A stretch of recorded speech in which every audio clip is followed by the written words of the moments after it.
The news of what had happened that night at Versailles spread to Paris and beyond, but it was not until 3 days later that the full impact of that disastrous banquet was felt. Michel Fleuret, one of the few gardeners who had not left the Marquis's employment, had come into the kitchen to warm himself by the stove. The kitchen had become a meeting place for all the remaining staff. Bernard, the coachman, was sitting there too. "I've been thinking," he said gloomily. "Well, don't," said Jean Relay, the chef. "Thinking isn't going to get you anywhere." "Go on, Bernard, take no notice," said Michel. "You have the right to think. Cooks aren't kings yet." "That's it. That's what I think. If the king had agreed to the Declaration of Human Rights, we'd all love him, wouldn't we?" Jean sniffed. "You might. I have a more discerning palate myself." "Shush!" said Agathe, the scullery maid. "Not so loud. What if the Marquis were to hear you?" "I wouldn't worry about it," said Michel. "What did he call the footman? Furniture? He thinks we don't have a thought in our heads." "I tell you, the king had better watch out," said Jean. "Otherwise he'll find himself abolished." "And the Marquis too," added Bernard. Just then the door to the kitchen opened and 4 of Count Kalliowski's grooms came in, their coats trailing water on the floor. No one in the kitchen said anything, for the Count's men looked as mean and brutal as their master. Jean snapped his fingers, and Agathe went to get wine, bread, and cheese for them. "It took us an age to get here. The road to Versailles is blocked," said one of the grooms.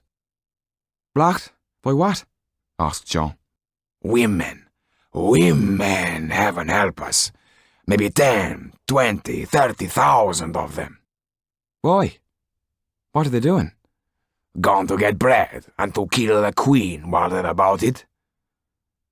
Agathe was so startled by this that she dropped the lid off an iron pan on the flagstones with a deafening crash. "Where do all these women come from?" asked Bernard. "Women from the market in Paris started it. Then other women joined them, thousands of them, all armed with pitchforks, swords, guns. They're even dragging a cannon." Jean looked round at the kitchen staff. "We'd best be on the lookout. We don't want them taking a fancy to this chateau as they march past." Michel started to chuckle. "What's so funny about that?" asked Jean. "Nothing," said Michel. "It's just that wall will fall down when it's pushed, like children's building bricks, and serve him right." One of Kalliowski's men helped himself to another glass of wine and sat back in his chair. "Don't worry. I overheard the Count say he didn't think they'd bother with you today." "Is that a threat or a promise?" asked Jean. Upstairs in the library, the Marquis, like a startled stag caught in a forest of books, was taken completely off guard by Kalliowski's unannounced arrival.